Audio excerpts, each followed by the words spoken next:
संयुक्त राज्य अमेरिका के सर्वोच्च न्यायालय ने 2008 में मुंबई आतंकवादी हमलों के लिए मुख्य तहव्वुर राणा के प्रत्यार्पण स्थगन अनुरोध को खारिज कर दिया है। ये निर्णय भारतीय अधिकारियों के लिए एक बड़ी जीत के रूप में देखा जा रहा है, क्योंकि वो वर्षों से उसके प्रत्यार्पण की मांग कर रहे थे। 26/11 के मुंबई हमलों ने न केवल भारत बल्कि पूरी दुनिया को झकझोर के रख दिया था। इस हमले में 170 से अधिक लोगों की जान चली गई थी और कई गंभीर रूप से घायल हुए थे। तहव्वुर राणा एक कनाडाई नागरिक है जो पाकिस्तानी मूल का है।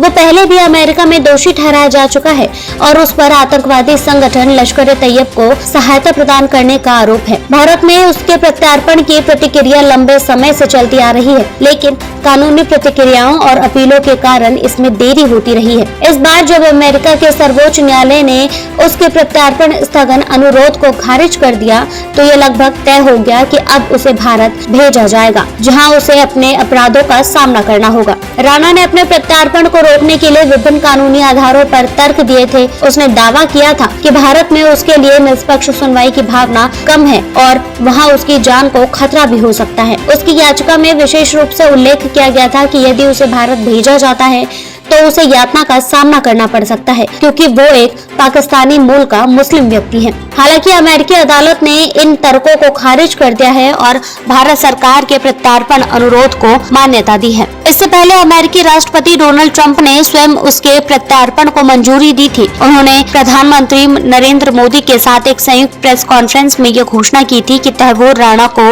भारत को सौंपा जाएगा और उसके बाद और भी प्रत्यार्पण किए जा सकते हैं। ट्रंप ने कहा था कि अमेरिका और भारत अपराध के मामलों में सहयोग कर रहे हैं और ये सहयोग भविष्य में और मजबूत होगा। मुंबई हमलों के दौरान आतंकवादियों ने 10 स्थानों पर हमले किए थे, जिसमें Taj hotel, Oberoi hotel, Nariman house और छत्रपति शिवाजी टर्मिनस शामिल थे। यह हमला लश्कर-ए-तैयब द्वारा किया गया था और पाकिस्तान स्थित आतंकवादियों ने भारतीय तटों पर आकर इस कायरतापूर्ण हमले को अंजाम दिया था। इस हमले की साजिश रचने वालों में एक महत्वपूर्ण नाम डेविड कॉलमैन डेडली का था, जो अमेरिकी नागरिक था। तहव्वुर राणा पर आरोप है कि उसने डेडली की सहायता की थी, जिससे उसे भारत में जाकर संभावित लक्ष्य की जांच करने और हमले की योजना बनाने में मदद मिली है। डेडली ने भारत में एक व्यापारी के रूप में प्रवेश किया था और उससे झूठे दस्तावेजों के आधार पर वहां के विभिन्न स्थानों की रेकी की। वो कई बार भारत आया और विभिन्न होटलों, रेलवे स्टेशनों और अन्य स्थानों पर सर्वेक्षण किया।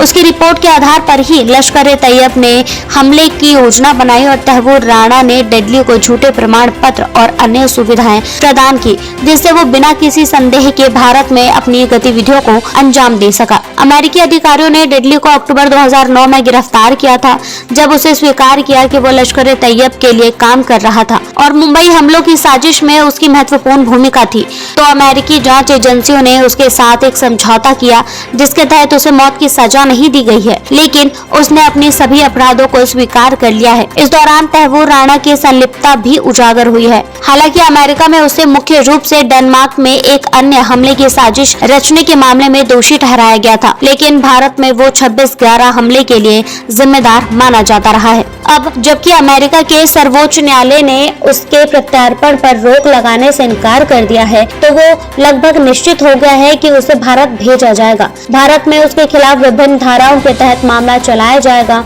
और यदि उसे दोषी पाया जाता है तो उसे कठोर सजा दी जाएगी। भारत सरकार पहले से ही उसके प्रत्यार्पण की प्रतिक्रिया में तेजी लाने के लिए काम कर रही है। भारत के लिए ये एक बड़ी उपलब्धियां होगी, क्योंकि 26/11 के हमले में शामिल अन्य अपराधियों को पहले ही सजा दी जा चुकी है, लेकिन तहव्वुर राणा जैसे व्यक्ति जो इस पूरी साजिश का हिस्सा थे, अभी तक न्याय के कटघरे में नहीं आए थे। अब उसके प्रत्यार्पण के बाद उम्मीद की जा रही है कि इस मामले में और खुलासे होंगे और भारत सरकार को उन नेटवर्क्स को ध्वस्त करने में मदद मिलेगी जो ऐसे हमलों को अंजाम देने में सहायता करते हैं। भारत और अमेरिका के बीच आतंकवाद से निपटने को लेकर सहयोग पहले से ही मजबूत रहा है, लेकिन ये मामला इस सहयोग को और भी मजबूत करेगा। भारत ने पहले भी अमेरिका से कई मामलों में सहयोग मांगा है और इस बार तहव्वुर राणा का प्रत्यार्पण भारत की आतंकवाद विरोधी नीति के लिए एक महत्वपूर्ण कदम साबित हो सकता है।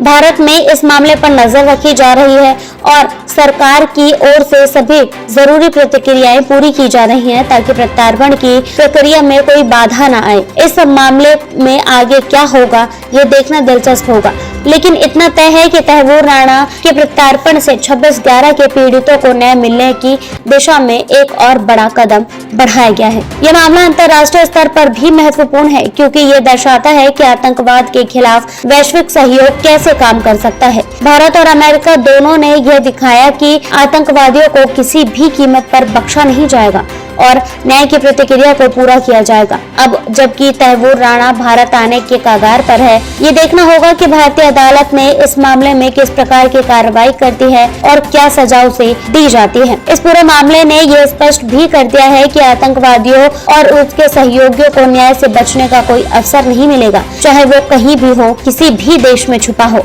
उन्हें उनके किए का अंजाम भुगतना ही पड़ेगा। भारत ने इस मामले में अपनी दृढ़ इच्छा शक्ति दिखाई है और अमेरिका ने भी भारत के साथ सहयोग कर यह साबित किया है कि वो आतंकवाद के खिलाफ लड़ाई में भारत के साथ खड़ा है। तैमूर राणा का प्रत्यार्पण इस बात का भी संकेत है कि भविष्य में और भी ऐसे अपराधियों को भारत लाया जा सकता है जो भारत में आतंकी गतिविधियों में शामिल हैं। अमेरिका और भारत के बीच इस तरह के सहयोग से भारत को आतंकवाद के खिलाफ अपनी लड़ाई को और मजबूत करने का अवसर मिलेगा। आने वाले दिनों में जब तैमूर राणा भारत पहुंचेगा तो उससे पूछताछ की जाएगी और इस मामले में और भी महत्वपूर्ण जानकारी सामने आ सकती है। इससे यह भी पता चल सकता है कि इस मामले में और कौन कौन शामिल था और क्या अभी भी कोई ऐसी साजिश चल रही है जिससे भारत को खतरा हो सकता है। इस पूरे घटनाक्रम से ये स्पष्ट होता है कि आतंकवाद के खिलाफ लड़ाई में कोई समझौता नहीं किया जाएगा और दोषियों को उनके अंजाम तक पहुंचाया जाएगा, चाहे उन्हें पकड़ने में कितना भी समय क्यों न लग जाए।